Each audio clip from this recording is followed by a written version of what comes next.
এই জন্য আমি আপনাদের এখানে আমার আলোচ্য বিষয় কিন্তু অন্যটা। আমি আপনাদের এখানে এসে অবস্থা দেখে আমি একটা আয়াত তেলাওয়াত করেছি, ইয়া আইয়ুহাল্লাযীনা আমানু কু আনফুসাকুম ওয়া আহলিকুম নারা। আল্লাহ বলেছেন, ও believers, save yourself and your families from the fire. আল্লাহ রাব্বুল আলামিন ঈমানদারকে দেখে বলেছেন, তুমি জাহান্নাম থেকে বাঁচো এবং তুমি তোমার পরিবারকেও জাহান্নাম থেকে বাঁচাও। সুবহানাল্লাহ বলেন। সুবহানাল্লাহ। আর যারা বলেন সুবহানাল্লাহ। তুমিও জাহান্নাম থেকে বাঁচো, তোমার পরিবারকেও জাহান্নাম থেকে বাঁচাও। কারণ জাহান্নাম, হেল, এটা এত ক্রিটিক্যাল, যেটা আমি আপনাকে বলে বোঝাতে পারবো না, তবে একটু মোটামুটি ধারণা দিতে পারবো। এটা মানে এতটা ভয়ঙ্কর, এতটা হিংস্র, আপনার এক এক করে 3000 বছর জ্বালিয়ে এটাকে উত্তপ্ত করে রাখা হয়েছে। নাউজুবিল্লাহ বলেন। তার জন্য এই আপনার আমার মতো মানুষের জন্য, তার জন্য। অথচ আল্লাহ রাব্বুল আলামিন কোরআনে কি বলেছেন, ফি আইয়ি সূরাতিন মা শাআ রাক্কাবাত। আল্লাহ বলেছেন, আল্লাহ created the mind। আল্লাহ বলতেছেন, আল্লাহ আমাদেরকে আল্লাহর মন মতো করে বানাইছে। সুবহানাল্লাহ। সুবহানাল্লাহ। আল্লাহ রাব্বুল আলামিন বলতেছেন, লাকাদ খালাকনাল ইনসানা ফি আহসানি তাকবীর। আল্লাহ বলেছেন, আপনার আমার গঠন প্রণালী সম্পর্কে আল্লাহ বলেছেন বিউটিফুল শেপ। এত সুন্দর আপনার আমার গঠন প্রণালী, আপনি আমি এত সুন্দর একটা সৃষ্টি।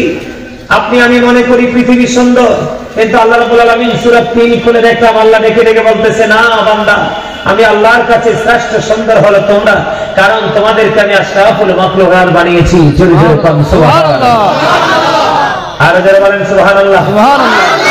আমি কি বলতে চাই আপনারা খেয়াল করেন, আল্লাহ রাব্বুল আলামিন আপনাকে আমাকে সুন্দর করে বানিয়েছে, মন মতো করে বানিয়েছে, এবং আপনাকে আমাকে মন মতো সুন্দর রাখার জন্য আল্লাহ রাব্বুল আলামিন আপনার আমার জন্য সুন্দর একটা রাস্তা ওপেনিং করে দিয়েছে। সুন্দর একটা রাস্তা কি করে দিয়েছে? ওপেনিং করে দিয়েছে। আল্লাহ রাব্বুল আলামিন বলতেছে কি জানেন? সেই রাস্তাটার নাম হলো ইন্নাদ-দীনা ইনদাল্লাহিল ইসলাম। Islam is not only a religion but also complete code of life. আপনার আমার পরিপূর্ণ এবং পূর্ণাঙ্গ জীবন ব্যবস্থা ওই পথের মধ্যে, ইসলামের মধ্যে রয়েছে। আওয়াজ করে বলেন না সুবহানাল্লাহ। আরে জোরে বলেন না সুবহানাল্লাহ। সুবহানাল্লাহ। আপনারা তো বুঝেন না, আপনারা আমরা যারা এখানে ইসলামিয়া নিচে এসেছি, আমরা কিন্তু জান্নাতের মেহমান হয়ে গেছি। সুবহানাল্লাহ। এটা আমার নবী বলেছে, আমরা কি হয়ে গেছি? মেহমান, জান্নাতের মেহমান হয়ে গেছি। এখন জান্নাতের যারা আসে তারা মেহমান, জান্নাতের মেহমান। আমার নবীজি বলেছেন, তোমরা জান্নাতের মেহমান, তোমাদের জন্য রাতের ডিনারের ব্যবস্থা আছে। কোথায়? ওই জান্নাতের বাগানে। সেই ডিনারটা কি? নবীজি বলেছেন, সুবহানাল্লাহ ওয়ালহামদুলিল্লাহ লা ইলাহা ইল্লাল্লাহ, সুবহানাল্লাহ ওয়ালহামদুলিল্লাহ লা ইলাহা ইল্লাল্লাহ, লা ইলাহা ইল্লাল্লাহ, লা ইলাহা ইল্লাল্লাহ। আরশ কুরসি লৌহ কলম সৃষ্টি জাহান ওসিলা, আরশ কুরসি লৌহ কলম সৃষ্টি জাহান ওসিলা, নিজে আল্লাহ খুশি হইয়া নাম রাখিলে হাবিবুল্লাহ। সুবহানাল্লাহ আলহামদুলিল্লাহ লা ইলাহা ইল্লাল্লাহ, সুবহানাল্লাহ। মুহাম্মদে আলহামদুলিল্লাহ লা ইলাহা ইল্লাল্লাহ, লা ইলাহা ইল্লাল্লাহ, লা ইলাহা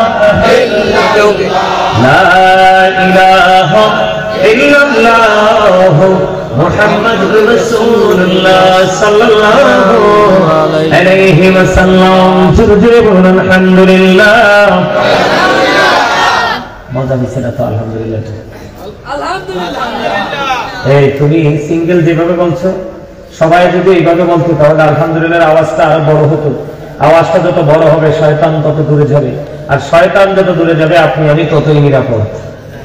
কারণ আপনি যখন কোনো নোংরা কাজে লিপ্ত হবেন, ইসলাম বিরোধী কাজে লিপ্ত হবেন, আল্লাহ রাব্বুল আলামিন অসন্তুষ্ট হয়, আল্লাহ রাসূল কষ্ট পায় এমন কোন কাজে লিপ্ত হবেন, শয়তান কিন্তু আপনাকে কোনো ধরনের ইনস্ট্রাকশন দিবে না।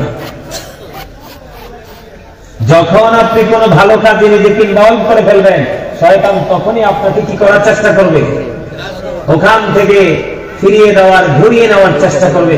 এই জন্য সবসময় জিকির যখন করবেন, নামাজের হিসাব একটা আলাদা। নামাজে যখন আমরা কোরআন তেলাওয়াত করবো, এগুলো করবো, সেটার একটা হিসাব আছে। কিন্তু খোলামেলা যখন আমরা দরুদ পড়বো, জিকির করবো, সুবহানাল্লাহ, আলহামদুলিল্লাহ, আল্লাহু আকবার বলবো, এগুলো আমরা উচ্চ আওয়াজে পড়বো। ঠিক না ভাই? ঠিক। আরো জোরে আলোচনা শুনতে চান আপনারা? আরো জোরে বলেন। আল্লাহ রাব্বুল আলামিন আমাদেরকে কিভাবে বানাইছে? আমার পিছন থেকে আমার একটা চাচতো ভাই ছোট্ট বলতেছে সুন্দর করে, আপনারা বললেন না কেন? আল্লাহ আমাদেরকে কি করে বানাইছে? সুন্দর করে। শুধু নরমাল সুন্দর, অপূর্ব সুন্দর করে। আপনার আমার কাছে কালা সাদা মোটা চিকন পার্থক্য আছে, ডিসটেন্স আছে, কিন্তু আল্লাহর কাছে কোনো পার্থক্য। আল্লাহর কাছে সবাই কি সুন্দর মানুষ, কিন্তু কালো হয় কখন? এই সুন্দর মানুষটা কালো হয় কখন? যখন সে আল্লাহ আল্লাহ রাসূলের হুকুমকে কি করে? অমান্য করে। তাই না? আমরা কিন্তু সবাই সুন্দর আসার সময়। আমরা 8-10 বছর পর্যন্ত আমরা সবাই সুন্দর, সুন্দর কিনা? কিন্তু 8-10 বছর পার যখন হয়ে যায়, তখনই আমরা ধীরে ধীরে কালো হয়ে যাই। কালো হয়ে যায় না? যাওয়ার সময় ম্যাক্সিমাম মানুষই কালো হয়ে যায়। সেটার জন্য দায়ী কি? কালো মানুষ নিজে নাকি অন্য কেউ? কে? নিজে। মাশাআল্লাহ, চমৎকার হয়েছে আপনাদের উত্তর। সূরা ইউনূসের 44 নম্বর আয়াতে আল্লাহ বলেছেন কালো মানুষ সম্পর্কে, ইন্নাল্লাহা লা ইয়াযলিমুন নাসা শাইয়্যান ওয়ালাকিন্নান নাসা আনফুসাহুম ইয়াযলিমুন। আল্লাহ বলেছেন, আল্লাহ রাব্বুল আলামিন বলে দিয়েছে, আল্লাহ আল্লাহর বান্দার উপর জুলুম করে না, আল্লাহ আল্লাহর বান্দার উপর অত্যাচার করে না, বান্দা নিজেই নিজের উপর অত্যাচার করে।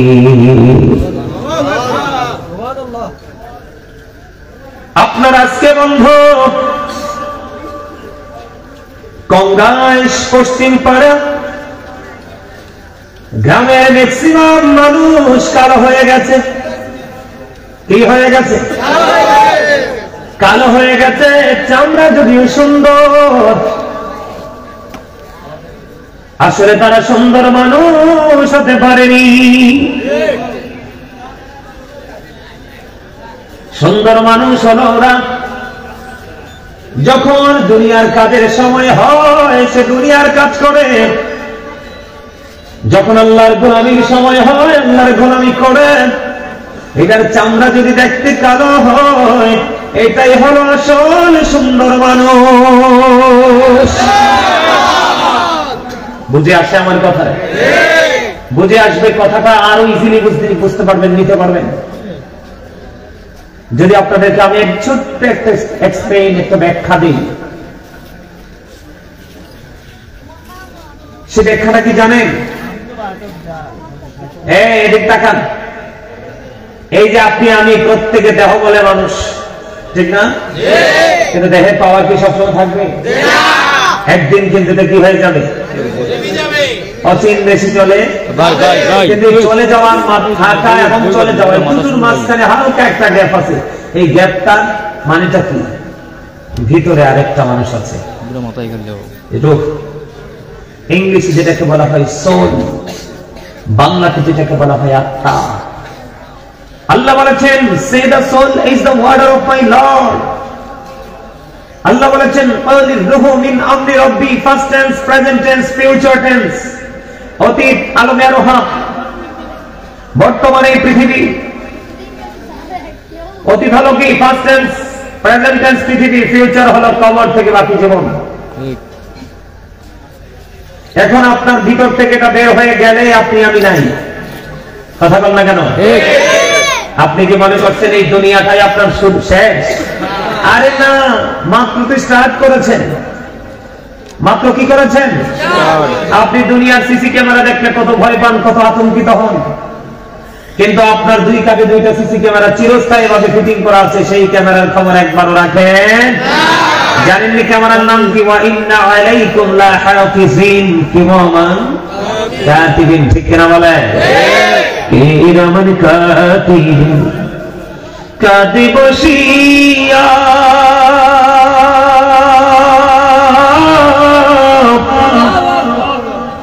সকল কর্ম লিখিতেছি হুকুম নিয়া, আল্লাহর হুকুম নিয়া, 40 কদম হাতিয়া আসবে সজন, মুনকার নাকির হাজি হইবে রে তখন। এই দুটা দিকে আসো, এই দুটা দিকে আসো। বেয়াদব কোথাকার বেয়াদব! আপনারা নেই আপনাদের বাচ্চা কাচ্চাদেরকে আদব কাটা শেখান নাই, সব দোষ আপনাদের বাবা মা। ফোলা হয়েছে মনে করছেন যে আসমানের তারা পাইছেন, আর মাইয়া হয়েছে মনে হয়েছে গোবর তুলে পড়ছেন। আল্লাহ রাসূলের কোন আইন আপনাদের এখানে প্রয়োগ নাই, আপনারা খুব অচিরে ধ্বংস হয়ে যাবেন। আমি আজকে বলে দিলাম, উইলিংলি বলে দিলাম আপনাদেরকে। আপনি কি মনে করছেন সন্তান জন্ম দেওয়ার পরে রাস্তায় ছেড়ে দিতে পারলেই আপনি দায় মুক্ত? কি শিখেছেন বাচ্চা কাচ্চাকে? কোথায় হাসতে হবে, কোথায় কাঁদতে হবে, এটাই বাচ্চা কাচ্চা বোঝে না। মাহফিল করেন কেন? 28 বছর থেকে মাহফিল করাবেন না। এই মাহফিল দিয়ে কোনো লাভ নেই। পেনশনিয়ারা সবাইছেন অনেক টাকা, হুজুরদেরকে দিতে হয় অনেক টাকা, তারপরে করতে অনেক টাকা। কি জন্য মাহফিল? মাহফিলের কোনো দরকার নাই। আপনাদের এলাকায় সুন্নি আহলে সুন্নাত ওয়াল জামাতের কোনো এতিমখানা পারলে ঘরে তোলে, কি করবেন? এতিমখানা গড়ে তুলবেন, এতিমদেরকে খাওয়াবেন এই টাকাগুলো। এরা বড় হয়ে একদিন আলেম হবে, হাফেজ হবে, এরা আপনি কিয়ামত পর্যন্ত সবচেয়ে জাল হিসেবে পেয়ে যাবেন। বলে হুজুর আজকে খাওয়াইলে কি পাবেন না? পাবো না, অবশ্যই পাবেন। আজকের জন্য পাবেন, আজকের জন্য পাবেন। আমার দিকে তাকান, আল্লাহ রাব্বুল আলামিন কি বলেছে?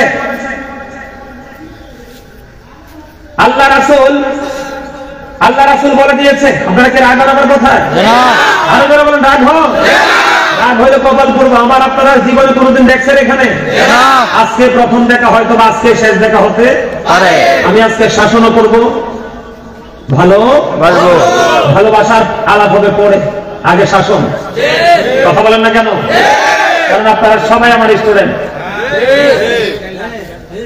কি ভুল বললাম? আপনারা নিজেদেরকে প্রশ্ন করেন। আমি যে রাগ করে কথা বলি, আপনারা শুধু একটাবার নিজের বিবেককে প্রশ্ন করেন। আল্লাহ রাসূল কি বলেছে? আল্লাহ রাসূল বলেছেন, আদিবু আওলাদাকুম আলা সালাতি ইয়াহসানিন হুব্বি নবিকুম ওয়া হুব্বি আহলি বাইতিহি ওয়া আলা কিরাতিল কুরআন। আল্লাহর হাবিব বলে দিয়েছেন,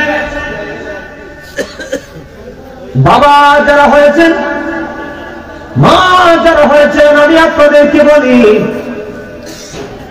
আপনার আমার প্রাণের নবী তিনি বলে দিয়েছেন, বন্ধু তোমরা তোমাদের সন্তানদেরকে 3টি বিষয় শিক্ষা দাও। কয়টি বিষয়? তোমরা তোমাদের সন্তানদেরকে 3টি বিষয় শিক্ষা দাও। ইয়া রাসূলুল্লাহ, ইয়া হাবিবাল্লাহ, নবী গো, কোন 3টি বিষয়ের উপরে শিক্ষা দিব গো? আপনারা আমাদের প্রাণের নবী বলেছেন, প্রথম হলো হুব্বি নবিকুম, তোমরা তোমাদের সন্তানদেরকে নবীর ভালোবাসা শেখাও।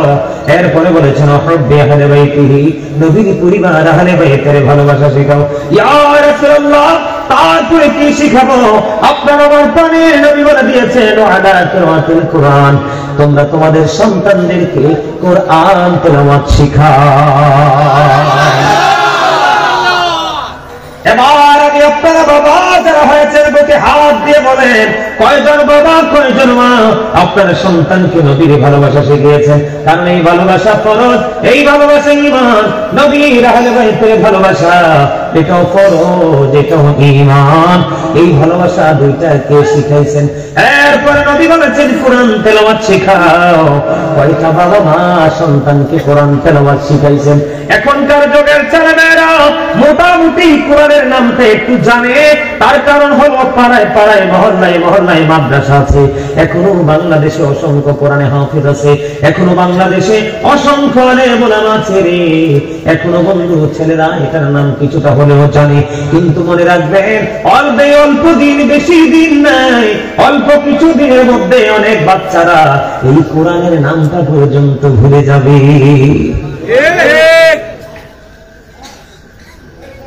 আমি আপনাকে বলি, আমার দিকে তাকান।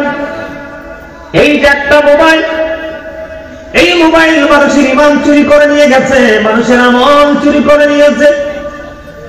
আল্লাহর নাম কি ভুলিয়ে দিতে চেষ্টা করতেছে, আল্লাহর হাবিবের নাম বন্ধু ভুলিয়ে দিতে চেষ্টা করতেছে। ইসলামী ইতিহাসকে বন্ধু চিরতরে বিলীন করে দেওয়ার জন্য সহযোগিতা করতেছে। আপনার বাচ্চাকে আপনি আলিফ বা তাসা পড়তে দেন, আপনি দেখবেন পুরো পড়তে পারবে না। আপনার বাচ্চাকে এবিসিডি পড়তে দেন, সুন্দর করে পড়তে পারবে। কথা ঠিক না ভুল বলেছি? না ভুল বলেছি? আমি আপনার বাচ্চাকে আপনি মার্কেটে নিয়ে যান, আপনার বাচ্চাকে আপনি এখনকার ছেলেদের কাছে মার্কেটে যখন নিয়ে যাবেন বন্ধু, মার্কেটে নিয়ে যাওয়ার পরে আপনারা নজর দিয়ে চাইয়া দেখবেন নষ্ট জিনিসটাকে তারা চুজ করে ফেলবে। না কেন? আজকে আমি আপনাকে আপনার ছেলেকে একদিকে মাহফিল হচ্ছে, আরেকদিকে গানের আসর হচ্ছে। আপনি আপনার বাচ্চাকে বলেন বাবা তুমি কোথায় যাবে গো? আপনার বাচ্চা বলবে বাবা ওই যে মিউজিক যেখানে বাজে সেখানেই যাবো। বলেন না কেন? এখনকার ম্যাক্সিমাম ছেলেকে আপনি শরবত দেন একদিকে, আর মদ বন্ধ নেশা জাতীয় জিনিস দেন একদিকে। আপনি দেখবেন দুই একজন শরবতের দিকে যাবে, আর ম্যাক্সিমাম বন্ধু নেশা জাতীয় দ্রব্যের দিকে ধাবিত হবে। বলেন না কেন? আপনার বাচ্চাকে আপনি বলেন, বাচ্চা বলতে একবারে লেদা বাচ্চা নয়, একেবারে শিশু নয়, একেবারে কিশোর নয়, পরিপূর্ণ পারফেক্ট একটা ছেলেকে আপনি বলেন বাবা একটা চেয়ারে আমি তোমার মাকে বসিয়েছি, আর একটা চেয়ারে আমি তোমার শাশুড়িকে বসিয়েছি, তুমি কাকে নিবে? আপনার বাচ্চা সহজেই শাশুড়িকে আপন করে নিবে। আপনার বাচ্চার সামনে দুইটা মেয়েকে দাঁড় করান, একটা আপনার বোন আর একটা আপনার বউয়ের বোন। একটা হলো ছেলের বোন আর একটা হলো ছেলের শালী। আপনি বলবেন তুমি কোনটাকে নিবে, কোনটাকে গিফট করবে আগে? তখন সঙ্গে সঙ্গে সে তার শালীর নামটাই আগে মনে আনবে। একটা মাত্র কারণ আমি এক্সাম্পল দিলাম এই কারণে, আগামী দিন থেকে প্র্যাকটিক্যালি আপনি যাচাই বাছাই করে দেখবেন। বন্ধু শ্বশুর যখন বলবে আব্বু আমার ওষুধ নাই, দেখবেন তাৎক্ষণিক ভাবে আব্বুর ওষুধ এসে পরিবহন কুরিয়ার সার্ভিসে চলে যাবে শ্বশুর বাড়ি। বাবা বাবা গো আমার ওষুধ নাই। বাচ্চা বলবে আব্বা আমার কাছে টাকা নাই। বল হুজুর এটার কারণ কি? এটার কারণ হলো আমার দিকে তাকান।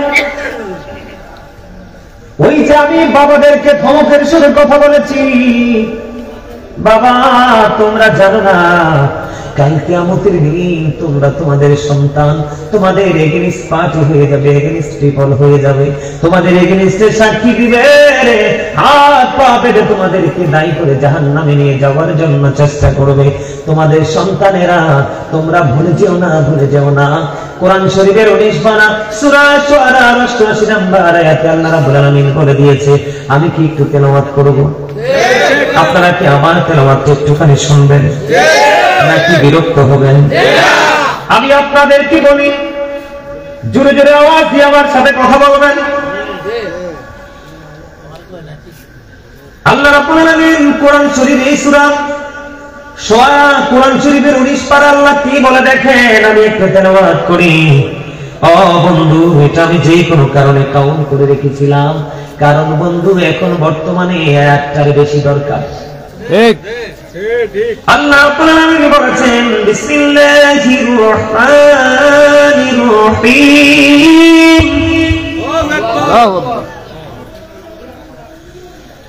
ইয়াউমা লা ইয়ানফা'ু মালুন ওয়ালা বানুন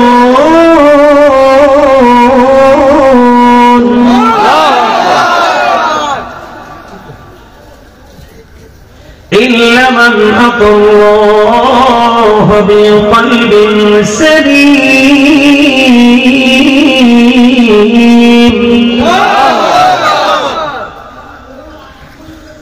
وَأُزْلِفَتِ الْجَنَّةُ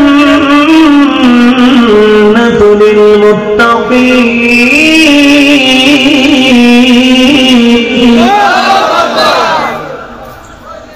وَبُرِّزَتِ الْجَحِيمُ لِلْغَاوِينَ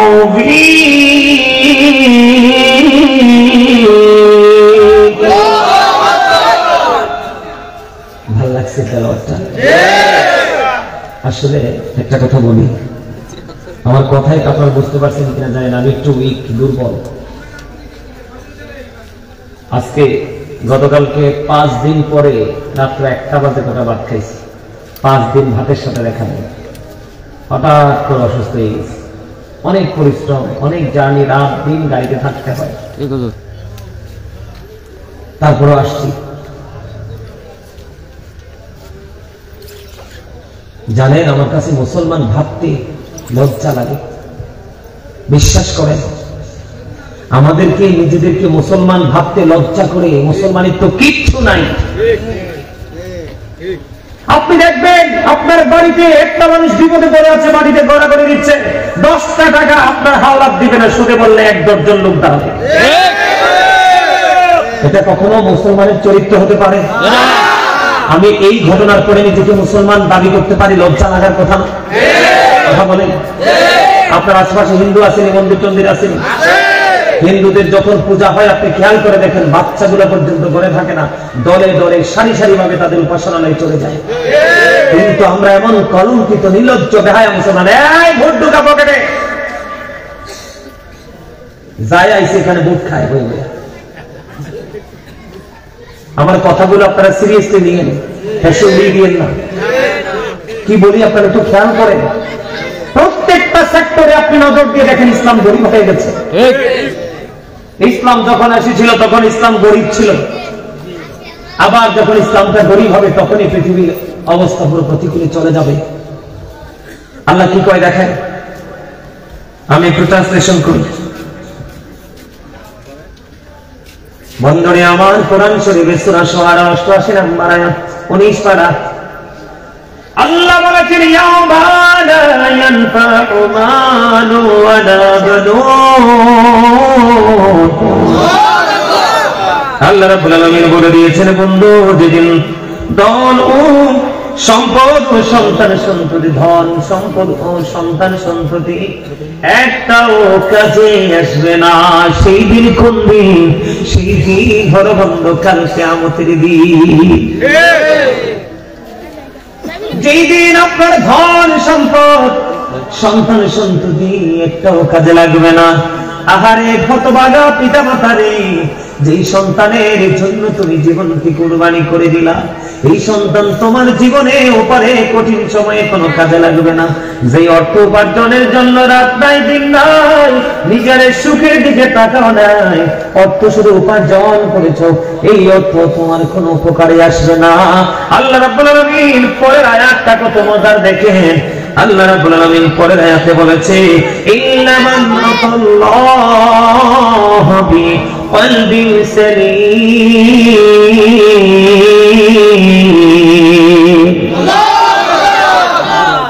আল্লাহ রাব্বুল আলামিন এই যে আমার সামনে কোরআন আল্লাহ রাব্বুল আলামিন বলেছেন তবে সে ব্যতীত যে আল্লাহর কাছে বিশুদ্ধ অন্তর নিয়ে আসবে সুবহানাল্লাহ সুবহানাল্লাহ আওয়াজ করে বলেন সুবহানাল্লাহ তবে সে ব্যতীত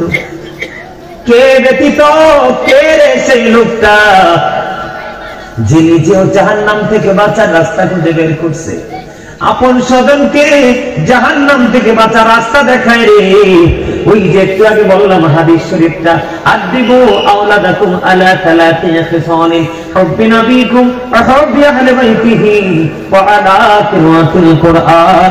তোমরা তোমাদের সন্তানদেরকে নবীর ভালোবাসা শিখাও, নবীর পরিবারের ভালোবাসা শিখাও এবং কোরআন তেলাওয়াত শিখাও। ও বন্ধু, ওই ব্যক্তির কোনো বিপদ হবে না, কারণ তিনি সত্য। একজন সন্তানের কোন দায়িত্বই রাখে নাই, আর একজন সন্তান চুলদারি পেকে গেছে, যেমন আমি গাজী সুলাইমান এখনো যদি চাই মায়ের কথার বাইরে যেতে পারি না। আমি মনে করি এটা আমার জন্য খুশনসিব, এখনো মাকে কফিয়ত দিয়ে বের হয়ে যেতে হয়।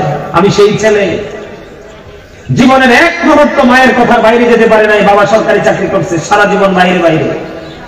মায়ের আদেশ, মা থেকে ট্রেনিং নিয়ে বড় হয়েছে, আজকে গাজী সুলাইমান হয়েছে। এখনো পর্যন্ত বিশ্বাস করবেন কিনা জানি না, একটা মিনিট সময় মায়ের কথার বাইরে দেওয়া যাবে না। মা যদি বলে যেতে পারবা না, আমি যাই না, কারণ আমার গোটা পৃথিবীর কাছে গাজী সুলাইমান, আমি মায়ের কাছে ছোট্ট সেই শিশু সুলাইমান। আমি সেইভাবে ফিল করি, আমার ফিলিংটা যখন তেমন হয়ে যায়, আর আমি নিজেকে অনেক বেশি হ্যাপি মনে করি। তার কারণ paradise of the child under the feet of the father, ইন্নাল জান্নাতা তাহতা আকদামি উম্মাহাতিকুম, মায়ের পায়ের নিচেই সন্তানের জান্নাত। আরে তোমরা যুবকরা নিয়ে অ্যাক্টিভ না, এখানে যুব সমাজের উদ্যোগে মাহফিল শব্দটা দিয়ে লেখাটাই বল করছো তোমরা নিয়ে। তোমরা যুবকরা 100% উইক। অনলাইনে বেটা মাহফিল দেখবি আমার, হাজার হাজার লক্ষ লক্ষ যুবকের ভিড় একটা মিনিট আলোচনা শোনার জন্য। ময়মনসিংহে গেছি, ময়মনসিংহ ফুলবাড়িয়া বড়খিলাতে গেলাম মাহফিলে। জোহরের পরে মাইক ধরছি, কখন? জোহরের পরে মাইক ধরছি। বিশ্বাস করেন, অনলাইন খুঁজলে ভিডিওটা পাবেন। দোকানে, পাশে, রাস্তা ঘাটে কোনো মানুষ নাই, সব ছেড়ে মাহফিলের প্যান্ডেলে উত্তপ্ত পরিবেশ ছিল রূপে।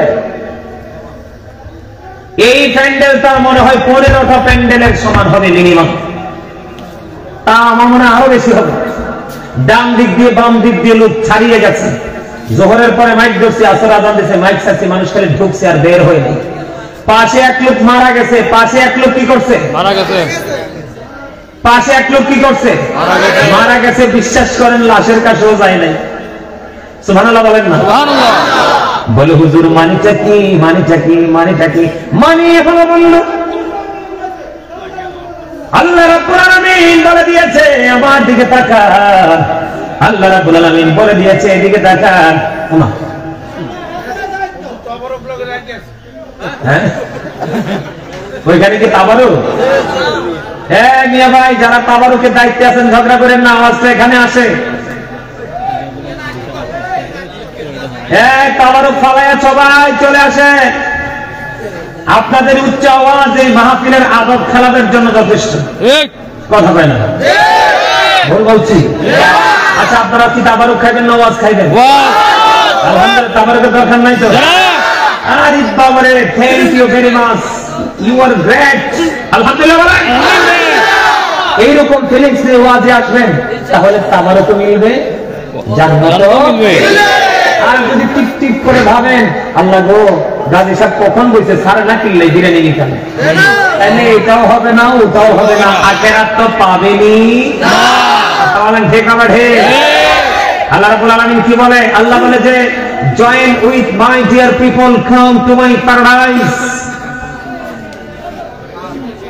আল্লাহ বলতেছেন ফাদখুলি ফি ইবাদি ওয়াদখুলি জান্নাতি, আমার প্রিয় লোকেদের সাথে যুক্ত হও আর আমার জান্নাতে চলে আসো। মাহফিলে বসা, মসজিদে সবার আগে যাওয়া, আলেমরা ডাকলে কাছে আসা, তাদের ইনস্ট্রাকশনকে আপন করে গ্রহণ করা, এটা তাদের ভালোবাসার নমুনা। এই জন্য আমার আল্লাহ বলে দিয়েছেন আমার প্রিয় লোকেদের সাথে প্রেমের বন্ধন তৈরি করো আর আমার জান্নাতে চলে আসো। ডাক্তার দিছে কে?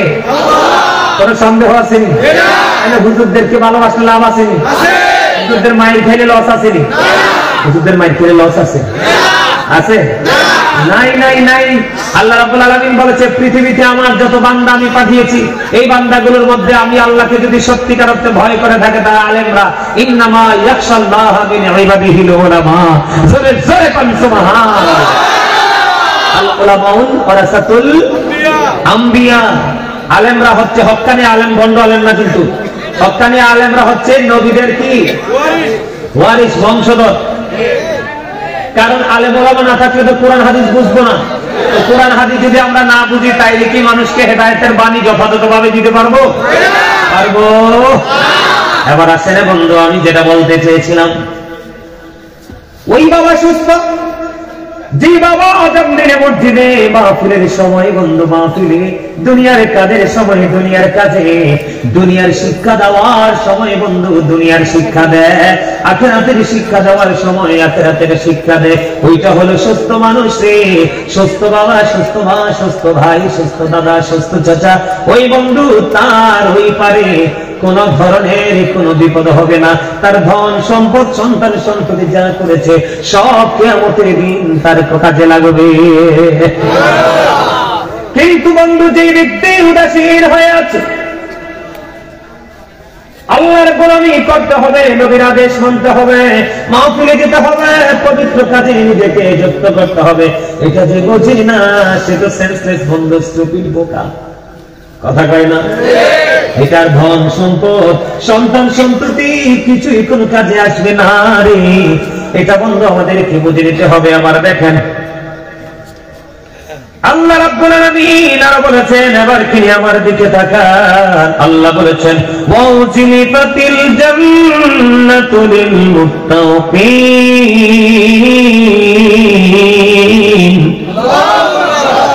জান্নাত সাবধানীদের নিকটবর্তী করা হবে। সাবধানী কারা জানেননি? এবার সূরা শুআরা থেকে একটু সূরা বাকারার প্রথমে যেতে হয়, যেহেতু সাবধানী শব্দটা এসেছে বন্ধু, জান্নাত সাবধানীদের নিকটবর্তী করা হবে। জোরে জোরে বলেন না সুবহানাল্লাহ, আরো জোরে বলেন না সুবহানাল্লাহ। এবার প্রশ্ন আসতে পারে, বলে হুজুর সাবধানী কারা? আল্লাহ বলেছেন লাযীনা ইউমিনুনা বিল গায়বি ওয়া ইউকিমুনাস সালাতা ওয়া মিম্মা রাযাকনাহুম ইউনফিকুন।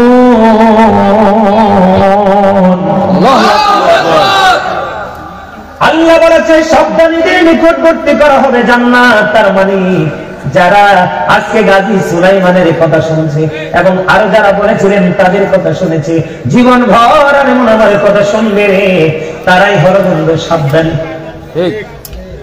কারণ আমার আল্লাহ সূরা বাকারাতে বলেছেন আল্লাযীনা ইউমিনুনা বিল গায়বি ওয়া ইউকিমুনাস সালাতা ওয়া মিম্মা রাযাকনাহুম ইউনফিকুন। আল্লাহ বলেছেন সাবধানী ওরাই কারা? যারা অদৃশ্য বিশ্বাস করে, সালাত কায়েম করে, আল্লাহ রাব্বুল আলামিন যে সম্পদ দৌলত দিতে, দৌলত থেকে যারা দান করে। জোরে জোরে বলেন আল্লাহু আকবার। তাইলে সুস্থ বাবার মাঝে বিশ্বাস আছে, সুস্থ বাবার মধ্যে নামাজ আছে, সুস্থ বাবার মাঝে দান সাদাকাও আছে। আজকের প্যান্ডেলে অনেকে দান করছেন কিনা? আবারও কি অনেকে দান করছেন? গাজী সুলাইমান আসবে, ওনার হাদিয়ায় অনেকেই মিলে দিয়েছেন কিনা? বন্ধুরি আমার, এটা হলো সাবধানী ইমানদার মুত্তাকিনদের চরিত্র নমুনা। ও বন্ধু, তারাই হলো সুস্থ। সুস্থরা উপারে নিরাপদে থাকবে, কিন্তু অসুস্থ যারা এখনো পর্যন্ত মাহফিলে আসতে পারো নাই, তোমাদেরকে আমি অসুস্থ ছাড়া কিছুই বলতে পারবো না। অসুস্থদের ধন সম্পদ সন্তান কোনো কিছুই কাজে লাগবে না। আল্লাহ রাব্বুল আলামিন অসুস্থদের জন্য ওয়াজ করতেছে, আমি বলবো নি? আপনারা শুনতে রাজি আছেন? আল্লাহ রাব্বুল আলামিন বলেছেন বুররিজাতিল জাহিম বিল গায়ব।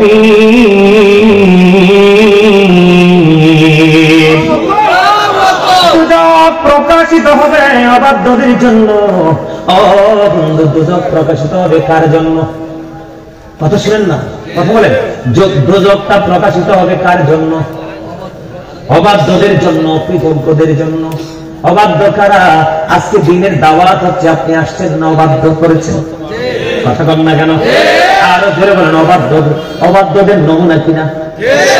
আল হাইয়া আলাস সালাহ আযান হয়ে গেল, মসজিদে গেলেন না, অবাধ্য কিনা? আপনার কাছে আল্লাহর রাস্তে মসজিদের জন্য হাত পেতেছে, যা পারেন তা দেন, দিবেন না অবাধ্যতা কিনা? নবীজি বলেছে, আল্লাহ বলেছেন তোমরা তোমাদের সন্তানদেরকে হালকা জাহান্নাম থেকে বাঁচাও, আপনি বাঁচানোর চেষ্টা করলেন না।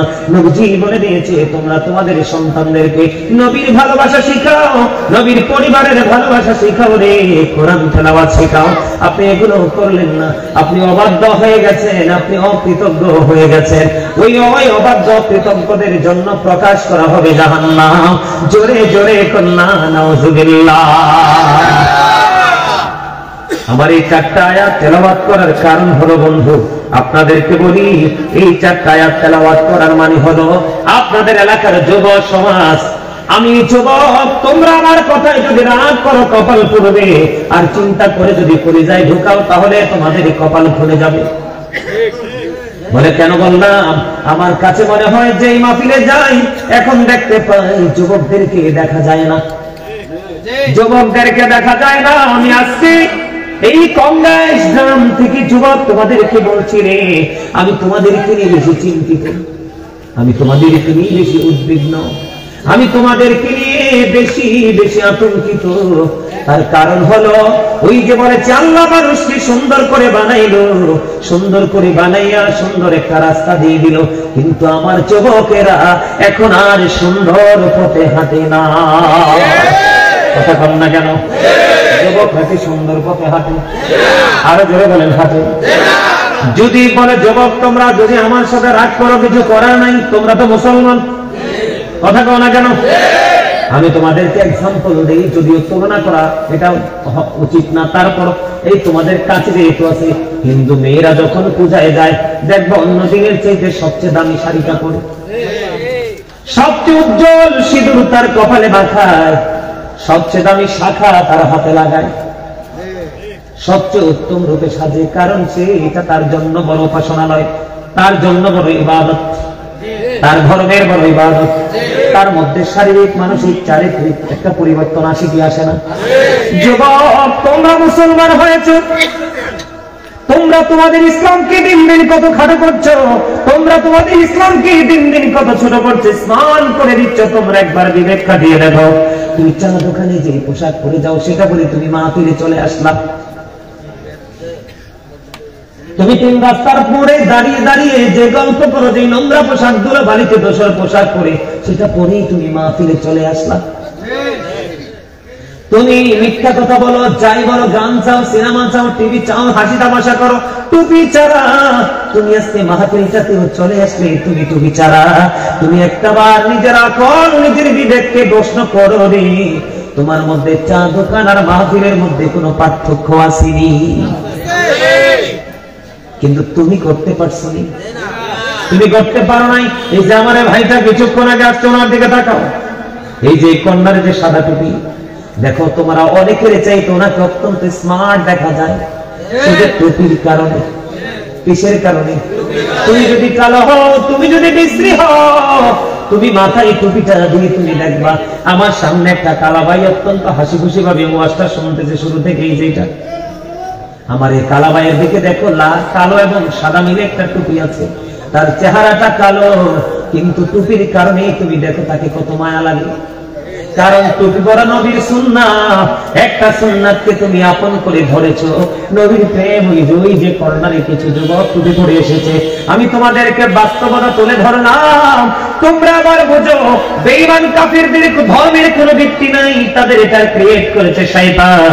কিন্তু তোমার আমার ধর্ম হলো আল্লাহর মনোনীত ধর্ম, কিন্তু তুমি আমি মনোনীত করে নিতে পারলাম না। একটা বার তুমি নিজের বিবেককে প্রশ্ন করো, আল্লাহর দিদার পাওয়ার কোনো সম্ভাবনা আছে? নাই নাই নাই।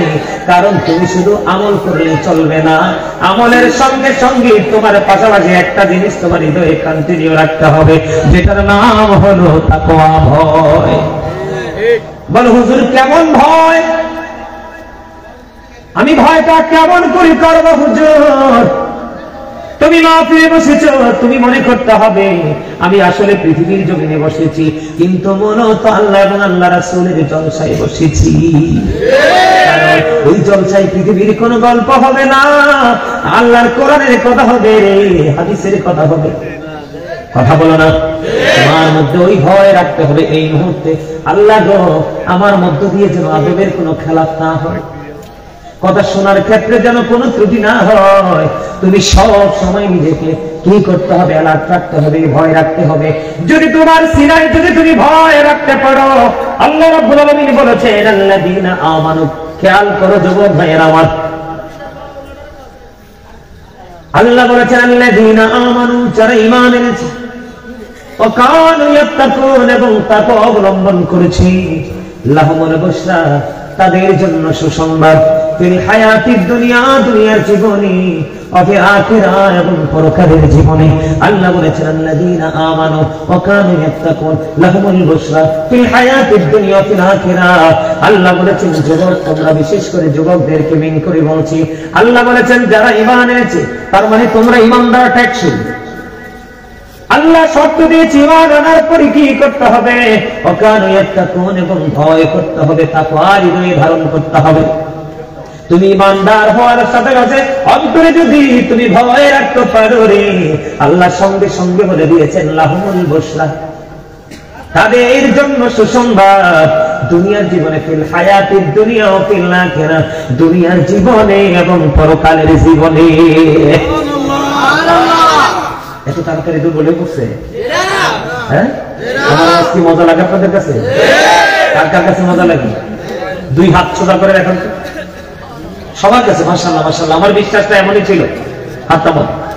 কারণ এই প্রতিকূল অবস্থার মধ্যে যে যুবকগুলো এসেছো, তোমাদেরকে ছোট্ট একটা ধন্যবাদ দিই আমি, তোমাদেরকে ছোট করবো না। তোমরা কত বড় কাজ করেছো। হয়তোবা অনেকে আমার ধমক শুনে, হয়তোবা কথা ভালো লাগার কারণে তোমরা এসছো, যে কোনো কারণেই এসছো।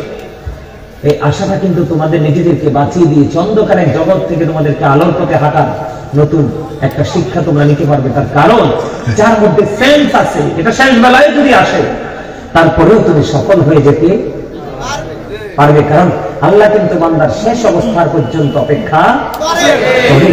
আল্লাহ কিন্তু দেখো, আমরা আখির নবীর উম্মত হওয়ার কারণে কিন্তু আমাদেরকে আল্লাহ সাথে সাথে কি করে না, একসাথে যায় যায়। আমরা এখন থেকে নিজেদেরকে কন্ট্রোলে নেওয়ার চেষ্টা করবো। যেটা বলতে চেয়েছিলাম,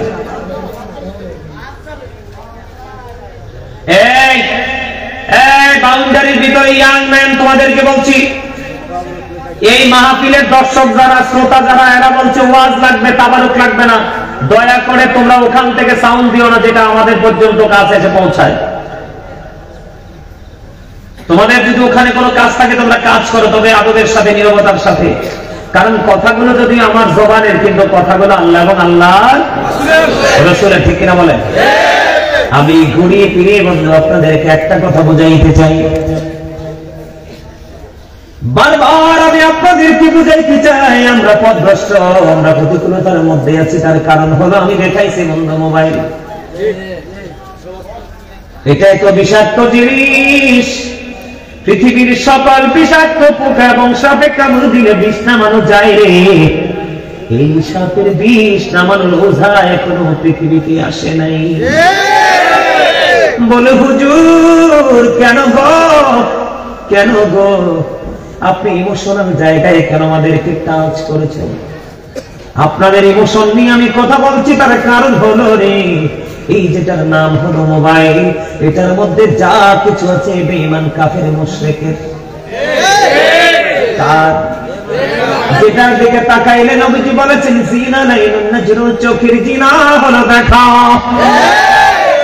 সর্বপ্রথম এটার মাধ্যমে প্রতিদিন যুবক যুবতীরা বন্ধু, এটার মাধ্যমে সর্বপ্রথম বন্ধু জিনা হইতেছে।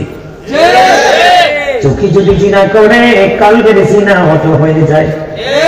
কথা কয়, চোখ যদি আপনার নষ্ট হয়ে যায়, আপনার মন সব সময় নষ্ট দেখে চাইবে। কথা কি আমার বুঝেননি? একটা এক্সাম্পল দিলাম, ছেলেরা মেয়েরা এটার মধ্য থেকে পোশাকের ডিজাইন বন্ধু আইডেন্টিফাই করে। এখন বলো হুজুর এটার কাছে কেন বারবার আপনি ঘুরে ঘুরে ফিরে ফিরে আসেন? তার রহস্য আছে, আমি এখনো আমার আসল ওয়াজে ঢুকি নাই। আমি শুধু আপনাদেরকে জাস্ট অ্যাক্টিভ করার জন্য বিভিন্ন দিক থেকে তথ্য দিচ্ছি। এই জায়গাটি আমার বারবার ফিরে আসার কারণ হলো কংগ্রেসের আমার ভাই, আমার বাবারি, তোমরা তো পাথরের চাইতেও শক্ত। ছোট্ট একটা মাহফিলের প্যান্ডেল তোমরা ফিল আপ করতে পারোনি, কাল হাসরের দিন কি জবাব আমার আল্লাহ কি দিবা? তোমাদের বিপদের কোনো শেষ থাকবে না। রাত দিন তোমরা এত বেশি বেঈমান কাফেরদের সংস্কৃতি তোমরা লালন করছো রে।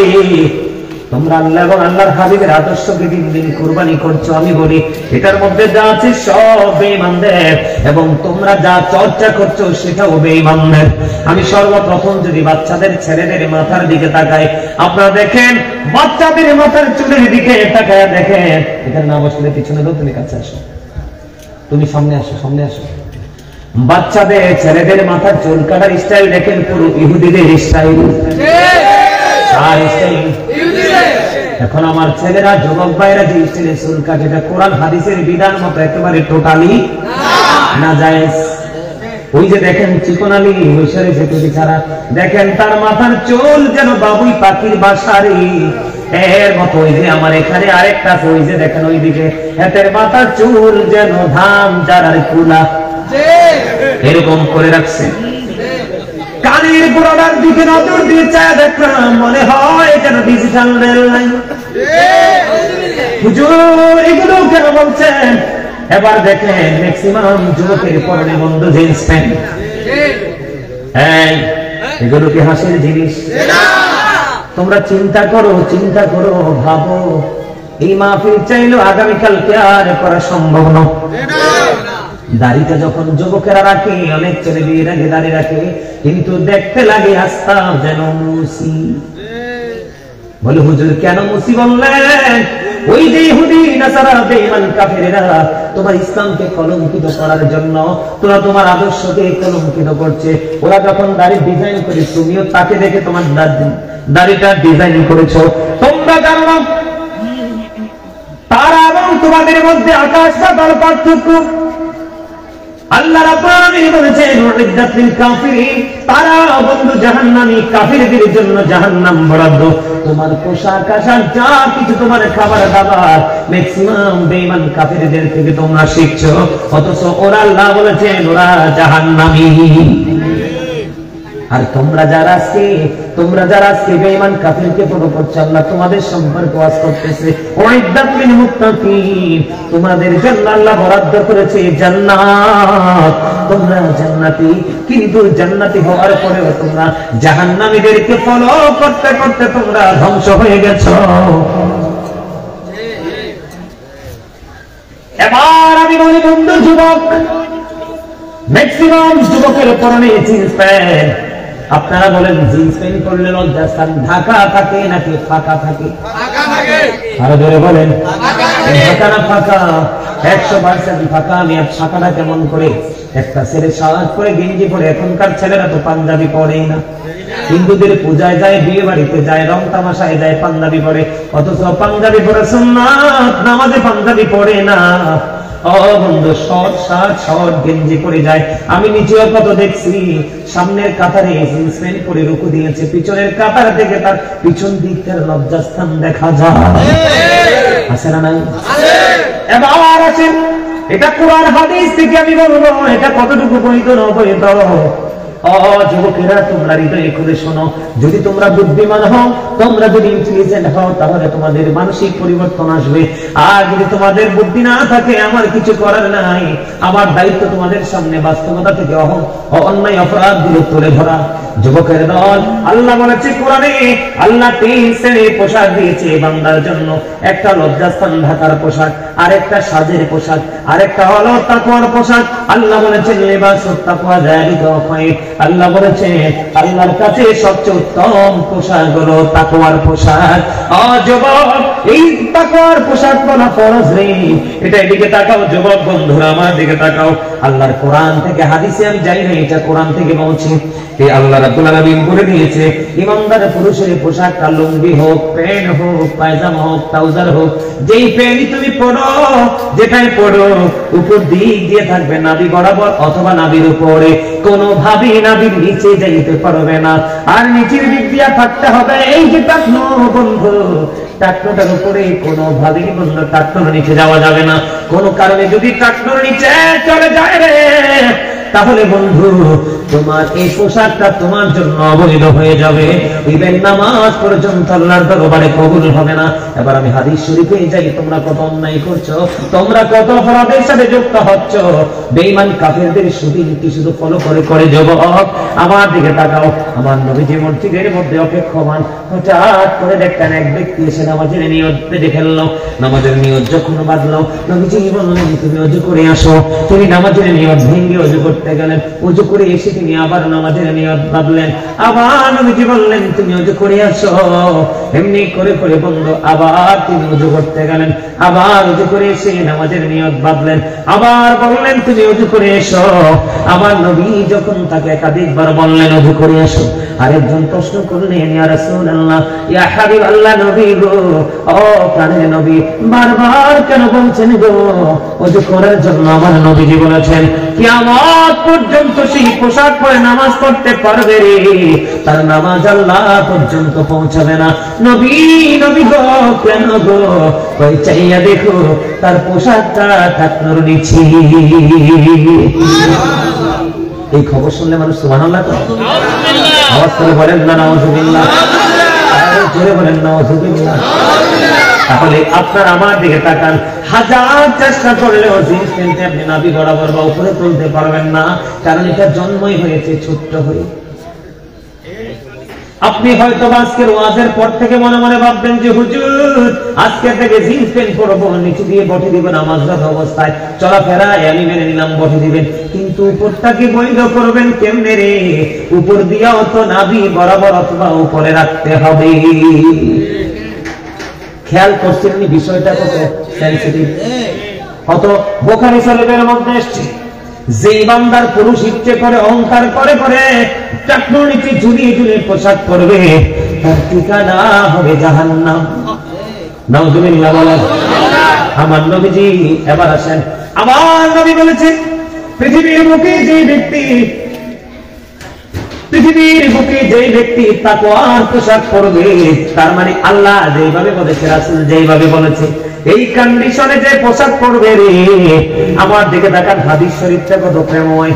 এই পৃথিবীর মুখে কোরআন এবং হাদিসের আইন মেনে যারা পোশাক পরবে, আপনারা আমার প্রাণের নবী জানিয়ে দিয়েছে কাল হাসরের ময়দানে অসংখ্য উচ্চ মানের জান্নাতি পোশাক, তো এতটাই উচ্চ যেটা কল্পনাও করা যায় না। অসংখ্য জান্নাতি পোশাক ওই ব্যক্তির সামনে তুলে দেওয়া হবে। নবীজি বলে দিয়েছেন সে যেটা মন চায় সেটা বেছে নিয়ে তিনি পড়তে পারবে। কিন্তু আর একটা শ্রেণীর মানুষ আছে পৃথিবীর বুকে, যেটাকে আমি জিন্স প্যান্ট পরি বা এই জাতীয় প্যান্ট গুলো বন্ধ, এখন যদি না পরে মেয়েরা ছেলেদেরকে পছন্দ করে না, গানের আসলে মানানসই হয় না।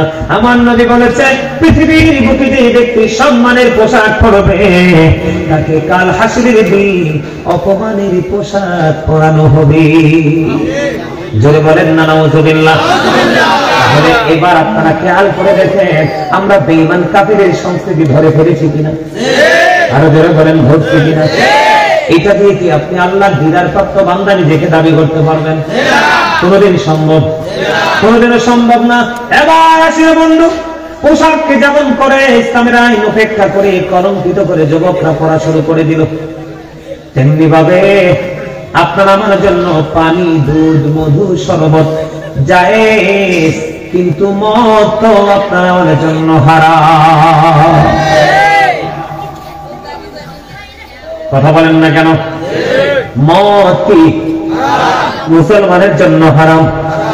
ইয়াবা কি? আফিম কি? এই যে নেশা জাতীয় ইয়াবা, বাবা কত গাঁজা, মদ, এগুলো কি হারাম না হালাল? এখন আপনাদের এলাকার ছেলেরা এগুলো খায়নি, তোমার কি কর? জুয়া খেলে, আল্লাহ, তবে জুয়াটা আমি বিশ্বাস করি কেমনে জানেন? জুয়াটা খেলে এটা দিয়ে, জুয়াটা খেলে কি দিয়ে? এটা দিয়ে। তাইলে আমি আবার একটা ওয়াজ করবো, আপনারা ধৈর্য ধরে শুনবেন তো, সবাই শুনবেন, কেউ তো কিছু ডিস্টার্ব করবেন না, ধৈর্য থাকতে হবে। শোনার মানেন বা না মানেন পরের ব্যাপার। তবে আগে আপনাকে বন্ধু ব্যর্থতা মনে রাখবেন, একটা বাবা সন্তানকে কোটি কোটি টাকা দিয়ে গেল, অনেক জায়গা দিয়ে গেল, অনেক সোনা গয়না দিয়ে গেল। ওই বাবার চাইতে যেই বাবাটা সন্তানকে সোনা গয়না টাকা পয়সা বাড়ি গাড়ি দিতে পারলো না, কিন্তু নেই পরায়ণতা আদব কায়দা শিখিয়ে গেল, ওই বাবাকে বলতে হবে অল দ্য বেস্ট। কথা বলেন না কেন? আমার দিকে তাকানো বন্ধু, আমি একটু তেলাওয়াত করি। এই তোমাদের কমিটির লোক কেন মুরব্বী না ফলা হয়? মুরব্বী এটা কইতাম করছে। আমার দিকে তাকানো বন্ধু, আমি একটু তেলাওয়াত করি। ওদিকে তাকায় না আপনারা, একটু দেখেন এই যে মদ জুয়া, এই যে নেশা, এটা কতটা ভয়ঙ্কর জিনিস। আমার দিকে তাকান। আল্লাহ রাব্বুল আলামিন বলেছেন ইয়া আইয়ুহাল্লাযীনা আমানু, এদিকে তাকান না, আপনার কথা বললেন। আরে ভাই আমি তো জানি বাইরে আছে তারা, তাদেরকে নিয়ে আমার কোনো ইন্টারেস্ট নাই, ইন্টারেস্ট তো আমার আপনাদেরকে নিয়ে। কারণ আপনারা অনেক আগে থেকে এসে বসেছেন, নিশ্চয়ই একটা আশা নিয়েই তো বসছেন। আমার ওয়াজগুলো বাস্তবতা নিয়ে ওয়াজ করতেছি, এটা কি খারাপ লাগে আপনাদের কাছে? খারাপ লাগে? সবার কাছে ভালো লাগে? আলহামদুলিল্লাহ বলেন। আল্লাহ আমাদের সবাইকে কবুল করে নিক। আরে জোরে বলেন আমিন। আরে জোরে বলেন আমিন। মনে রাখতে হবে পদ্মা মেঘনা যমুনার তীরে ভাই কত ঢেউ চলে যায়, আসে না তো ফিরে। আমিও চলে যাব এমনি করে, বলেন আমিও চলে যাব এমনি করে, আসবো না কবু ফিরে। বলেন পদ্মা মেঘনা যমুনার তীরে কত ঢেউ চলে যায়, আসে না তো ফিরে। বাস্তব কথা না? যখন তোমার কেউ ছিল না তখন ছিলাম আমি, এখন তোমার সব হয়েছে পর হয়েছি আমি। যখন তোমার কেউ রবে না রব শুধু আমি, আমার কাছে আসতে হবে মনে রেখো তুমি। তোরা চাস কিছু, তোরা চাস কিছু কারো কাছে খোদার মধুর ছাড়া, অন্যের উপর ভরসা ছেড়ে নিজের পায়ে দাঁড়া। বুঝছেন আমার কথা? ব্যাখ্যা করতে অনেক লম্বা সময় লাগবে। কথা বুঝতে পারছেন আমার? আপনি কি নিজের পায়ে হাঁটতে পছন্দ করেন অন্যের পায়ে? ঠিক তেমনি ভাবে নিজেকে স্থির করতে হবে। আমি চলে যাওয়ার পরে কেউ আমার জন্য হাদিয়া পাঠাবে, আর সেই হাদিয়ার দোহাই দিয়ে আমি আল্লাহর কাছে সাহায্য চাইবো, এই প্রত্যাশা আমি কোনোদিন করবো না। আমি যাওয়ার আগে ওপারের বাজারটা আমি করে নিয়ে যাব। নিজের পায়ে দাঁড়া মানি হলো ওটাই। বুঝতে পারছেন আপনারা? বর্তমানে আপনাকে কেউ হেল্প করবে না, আপনি নিজেকে নিজে হেল্প করতে হবে, কিনা বলেন? বুঝে আসছেন?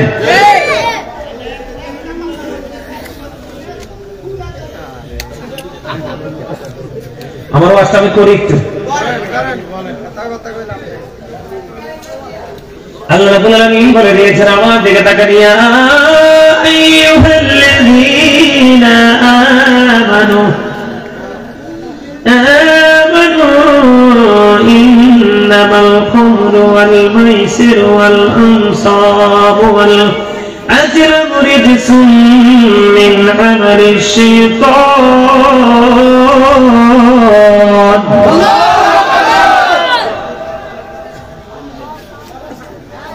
فاجتنبوه لعلكم تفلحون।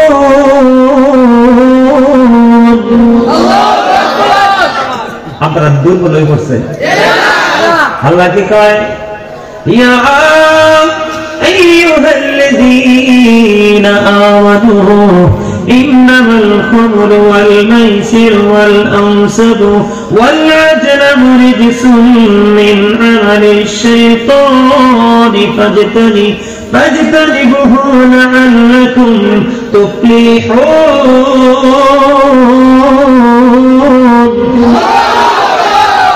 এতক্ষণ আল্লাহর কথা মজা হয়েছে, এইভাবে বলবেন। মাহফিলটা তো প্রতিদিন হয় না, এমনও হতে পারে আজকের মাহফিলে জীবনের গুনাহ মাফ। এমনও একটা কথা মনে দিই, তারপরে আয়াত ধরে আবার আরো নতুন করে আরেকটা জগৎ নিয়ে আলোচনা করব। গাইবেন না আমার সাথে একটু গজল? মাইক্রোফোনটা এটা যদি আমার এই ঘুরে থাকতো তাইলে একটু মজা হইতো, ঝুলে গেছে উপর অনেক ইয়া তো মাইক্রোফোনের ওজনে ঝুলে গেছে। আমি অনেক পুরনো একটা গজল গাইবো, আপনারা এই গজলটা থেকে কিছু শিক্ষা নিবেন। নিবেন? নিবেন? কালকে একটু গাইতে চাইছিলাম, পারি নাই, দেখি আপনাদের কাছে গাইতে পারি কিনা। একেবারে পুরান, আপনাদের সবারই জানা আছে। বিদায় বিদায়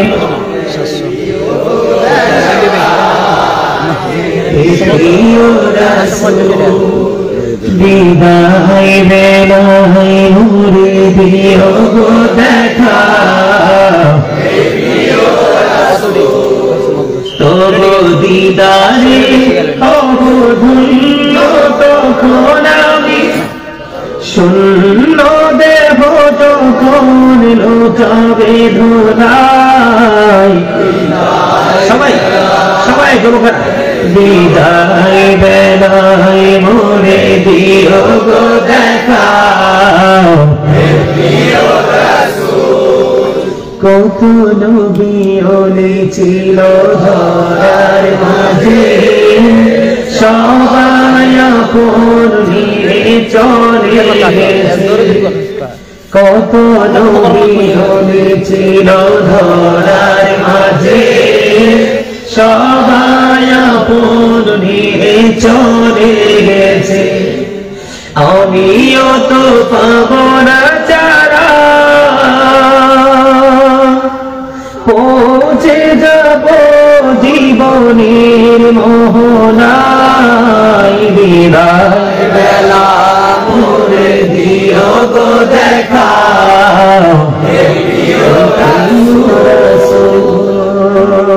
মারহাবা। চেষ্টা করেছি আপনার আমার জীবনের মোহনা আছে না, সেই মোহনায় যেতে হবে কি হবে না?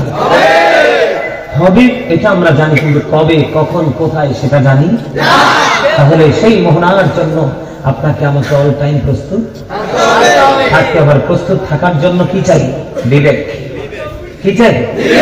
আর এই বিবেককে, মস্তিষ্কটাকে ধ্বংস করে দেয়, একেবারে নষ্ট করে দেয় মদ, জুয়া, গাঁজা, মূর্তি পূজা, ইয়াবা, আফিম, একটা কি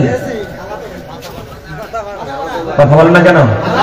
একদম একদম মানে একদম যেটা বোঝার মতো ভাষায় বলেছেন, এটা একটা আরেকটা খালাতো ভাই, চাচাতো ভাই, জ্যাঠাতো ভাই, ফুফাতো ভাই, মিল্লা মিল্লা ভাই ভাই ভাই, তার মানে সবগুলোই হারাম। এবার আসেন বন্ধু, আল্লাহ কি বলেছেন? ইয়া আইয়ুহাল্লাযীনা আমানু, হে ঈমানদারগণ, আল্লাহ বলেছেন ইন্নামাল খামরু ওয়াল মাইসিরু ওয়াল আনসাবু ওয়াল আজলামু রিজসুম মিন আমালিশ শাইতান।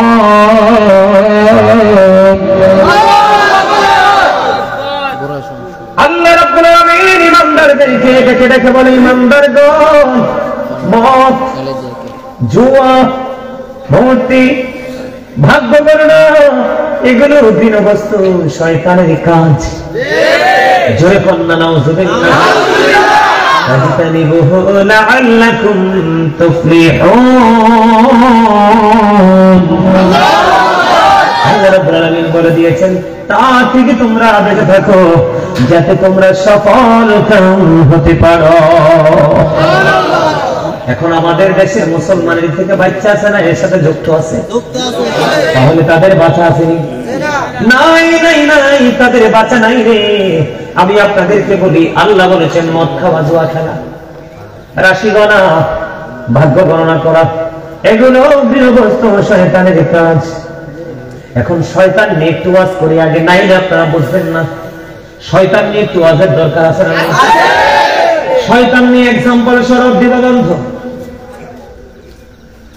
আল্লাহ রাব্বুল আলামিন জানিয়ে দিলেন, ইয়া আদম উসকুন আনতা ওয়া যাওজুকাল জান্নাহ। আদম কি বললেন? আল্লাহ রাব্বুল আলামিন জান্নাতে থাকতে বললেন, জোরে জোরে কন্যা সুবহানাল্লাহ। কিন্তু আদমকে যখন জান্নাতে থাকার জন্য, হাওয়াকে যখন জান্নাতে থাকার জন্য আমার আল্লাহ অর্ডার দিয়ে দিল, শয়তানের মাথা খারাপ হয়ে গেছে, কারণ সে ছিল মুআল্লিম। বন্ধু আদম হওয়া জান্নাতে থাকবে, শয়তান এটা মেনে নিতে পারলো না, মাথা খারাপ হয়ে গেল।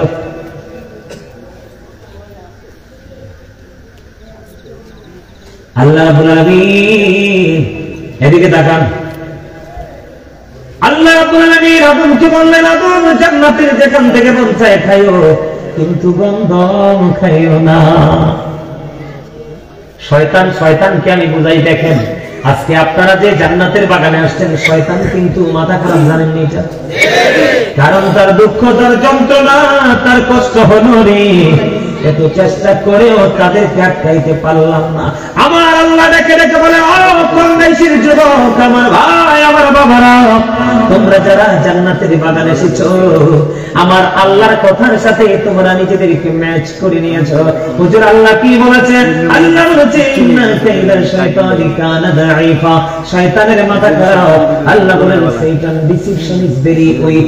আল্লাহ বলে দিয়েছেন, সাতটা ইমানদারদেরকে শয়তান হাজার চেষ্টা করে আটকাইতে পারবে না, কারণ মুমিনের কাছে শয়তানের ধোঁকা একেবারে দুর্বল। যুবক, আমি তোমাদেরকে খুশি করার জন্য বলছি না। প্যান্ট পরে এসেছো, লুঙ্গি পরে এসেছো, শার্ট পরে এসেছো, টুপি ছাড়া এসেছো, টুপি পরে এসেছো, তবে বাহিরের যুবকের তুলনায় তোমরা কত দামি হয়েছো। আমি যদি তোমাদের সামনে কিতাবটা খুলে কুরআন এবং হাদিস পড়তে পারতাম, আমার মনে হয় তোমাদের বিবেকে, তোমাদের হৃদয়ে নূরের আলো তাৎক্ষণিকভাবে ফুটে উঠত। তোমরা হলা দামি, ওরা হলো কম দামি। তার কারণ কাল হাসরের দিন আরশের ছায়া ছাড়া কোনো ছায়া থাকবে না। আমার নবীজি জানিয়েছে, যুবক যারা জীবন ভর আলেমদের সাথে প্রেমে ধুলি লাগাইয়া দুনিয়াতেও চলেছো, আখিরাতের বাজারে করেছো, ও আমার যুবক উম্মতেরা, তোমরা টেনশন করো না। ওই কাল হাসরের ময়দানে ভয়ঙ্কর অবস্থা হবে, কারণ আসমান থাকবে না, ভেঙে চলে যাবে, তারকা ঘুরে ঝরে ঝরে পড়বে, সমুদ্র উদ্গীরিত হবে, ওই আকাশ সূর্যটা মাথার উপর থাকবে, ঘেমে দুর্গন্ধ হয়ে যাবে, ঘামের মধ্যে ডুবে থাকতে হবে।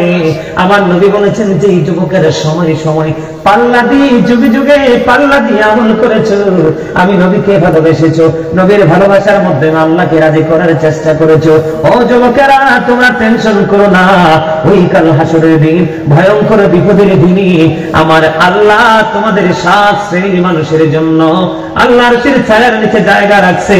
এর মধ্যে একটা দল থাকবে, পৃথিবীর যুগে যুগে যুবকের আল্লাহর গোলামি করে করে মারা গিয়েছে, ওই সকল যুবক থাকবে আল্লাহর আরশের ছায়ার নিচে।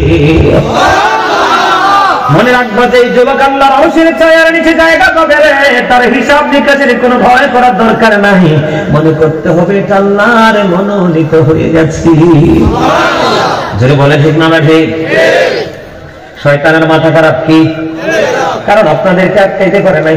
আল্লাহ আগে জানাই দিয়েছে, হ্যাঁ আমার প্রিয় বান্দাকে তুমি আটকাইতে পারবা না, কারণ তার কাছে তোমার ধোঁকা একেবারে ব্যর্থ হবে। তার প্রমাণ আপনারা যারা জান্নাতের বাগানে এসেছেন তারা বন্ধু। যেটা বলতে চেয়েছিলাম, আল্লাহ কোরআনে সাবধান করেছে, ইন্না শাইতানা লাকুম আদুউন ফাত্তাখিযুহু আদুওয়া। শয়তান তোমাদের প্রকাশ্য শত্রু, তাকে শত্রু বলে গণ্য করো। Satan is the eternal enemy of the universe. ইমানদারদের প্রকাশ্য শত্রু হলো বেঈমান কাফেররা, যেমনি করে তেমনি হলো শয়তান মানুষের প্রকাশ্য শত্রু। নাউজুবিল্লাহ বলেন না কেন? আরে জোরে নাউজুবিল্লাহ। এখন খেয়াল করেন ছোট্ট একটা एग्जांपल। আদম জান্নাতি ঘুমন্ত, ঘুম ভেঙে চাইয়া দেখে বন্ধু মা হাওয়া পূর্ব সুন্দরী, প্রেমের নজরে হাওয়ার দিকে তাকায়, হাওয়া বাবা আদম সুতুল্লার দিকে প্রেমের নজরে তাকায়। আল্লাহ ফেরেশতাকে দেখে দেখে বলে, জিবরাইল দেখো দুজন একজন আরেকজনের দিকে প্রেমের নজরে তাকায় রে, দুজনের বিয়ের ব্যবস্থা করো। সুবহানাল্লাহ, বিয়ের ব্যবস্থা করো, জান্নাতে ধুমধাম করে বিয়ের ব্যবস্থা হলো। আর মোহরা হলো নবী প্রেমের দুরূদ 10 বার সুবহানাল্লাহ। এখন 10 লাখ 20 লাখ কাবিন হয়, আর আদম হওয়ার বিয়ের কাবিন হলো নবীর প্রেমের দুরূদ। এবার বন্ধু তো জোরে গম চাই খায়ো, গন্ধমের নিচে খায়ো না। গন্ধম খাইলে জালেমদের অন্তর্ভুক্ত হয়ে যাওয়া। এবার শয়তান কিন্তু কৌশল খুঁজতেছে, কৌশল খুঁজে খুঁজে আবার জান্নাতে গন্ধম গাছের নিচে চলে গেছে। কান্না শুরু করলো, কান্না শুনে মা হাওয়া বের হয়ে আসলো। হাওয়া বের হয়ে আসার পরে জিজ্ঞেস করলো, তুমি কাঁদো কেন? কয়, তোমাদের দুঃখে কাঁদি কই কেন? এত সুখের জায়গায় আর থাকতে পারবা না, অল্প সময়ের মধ্যে এখান থেকে বের হয়ে যেতে হবে। বড় কি কয়, হ্যাঁ থাকার কি কোনো ব্যবস্থা নাই? কয়, এই গাছের ফল যদি খাইতে পারো তাহলে থাকতে পারবা। জোরে জোরে কন্যা নাউজুবিল্লাহ। এই কথা বলে শয়তান গন্ধম চিবিয়ে চিবিয়ে খাওয়া শুরু করলো। মা হাওয়া এবার খাওয়ার জন্য আগ্রহ পোষণ করলো। দেখেন আমি শয়তানের কৌশল বুঝাচ্ছি, কত দুষ্ট শয়তান। এবার শয়তান একটা ডাক দিয়ে বলে, তুমি যদি জান্নাতে একা থাকো লাভ হবে না, তোমার স্বামীও থাকা লাগবে, তুমি একা খাইও না। কত দুষ্ট তার কৌশলটা দেখেন, তুমি তোমার স্বামীকে নিয়ে খাইও। শয়তানের ঢুকাই পড়ে গেল মা হাওয়া। এবার গন্ধম নিয়ে গেলেন। আদম সফিউল্লাহ তন্দ্রাচ্ছন্ন ছিলেন, তন্দ্র অবস্থায় বন্ধু গন্ধম খাওয়াই দিলেন। ওই গন্ধম যখন খাওয়াই দিল, পুরুষের এখানে কি আছে? একটা আছে না নাই? এটা বন্ধু আদম যখন গন্ধম খাইছে, গন্ধম খাওয়ার পরে তিনি ফিল করেছে যে আমি গন্ধম হয়ে তোকে তুমি যে চাপ দিয়ে ধরেছিলেন তখন এটা বের হয়েছিল বন্ধু। এবার মা বাবা আদম মা হাওয়া যখন গন্ধম ভক্ষণ করলো, আমার আল্লাহ সঙ্গে সঙ্গে কোরআন নাযিল করলো। ঠিক কিটা বুঝায়? আওয়াজ শোনা যায় না? হ্যাঁ, আমিও শেষ করে দিতেছি। কতক্ষণ শাসন করা যায়? শাসন তো খানিক সময়, ভালোবাসা যায় লং টাইম ধরে। আমার ওয়াজ কি আপনাদের কাছে মজা লাগে? সবার কাছে? মাশাআল্লাহ, আলহামদুলিল্লাহ। এবার কি করলেন? যখন আদম হাওয়া গন্ধমকে পেল, এবার আমার আল্লাহ সঙ্গে সঙ্গে কোরআনের আয়াত নাযিল করলেন। আল্লাহ বললেন, কুল নাহবিতু মিনহা জামিআ। আল্লাহ বললেন, you get down all from here. Allah বলল, জান্নাত থেকে তোমরা উঠ হয়ে যাও, বের হয়ে যাও, নিচে নেমে যাও।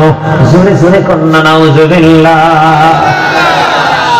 তাদের পরম থেকে জান্নাতি পোশাকগুলো দৃশ্য করে খুলে নেওয়া হলো।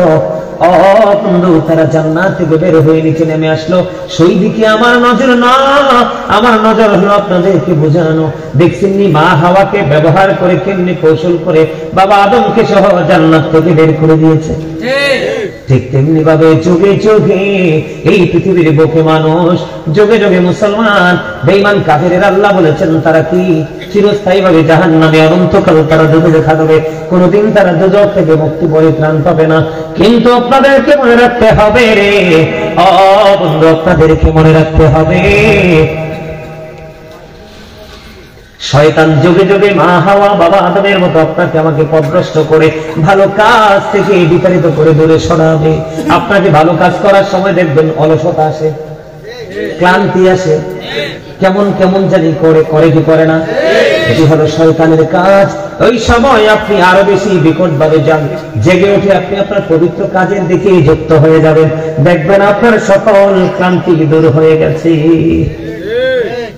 এবার আসেন বন্ধু, ঠিক তেমনি ভাবে এই যুগে এই মুসলমানের বাচ্চাগুলোকে, নারী পুরুষদের, আমার জীবনে নিজে কাছে থেকে দেখেছি একজন বউ সিগারেট খাইছে ঠ্যাঙ্গের উপর ঠ্যাং তুইলা। আমার নিজের এই দুই চোখ দিয়ে দেখছি। এখন মেয়েরাও নাকি নেশা করে। কয়েকদিন আগে টিভি দেখতাম, টিভির মধ্যে দেখলাম কত হ্যান্ডসাম হ্যান্ডসাম স্মার্ট মেয়েরা বোরকা পরে নেশা করেছে, ডিবি ধরে ডিবিও পিছু নিয়েছে। আমার চোখে পড়ছে কিনা? মদ খেয়েছে, মদ খেয়েছে। আল্লাহ কয়, ইন্নামাল খামরু ওয়াল মাইসিরু ওয়াল আনসাবু ওয়াল আজলামু রিজসুম মিন আমালিশ শাইতান। মদ, জুয়া, মূর্তি, ভাগ্য গণনা যেন বস্তু শয়তানের কাজ। ফালতানিবুহু লাআল্লাকুম তুফলিহুন। এগুলো থেকে তোমরা বেঁচে থাকো, যেগুলো থেকে যাতে তোমরা সফল হতে পারো। জোরে জোরে কন্না আল্লাহু আকবার।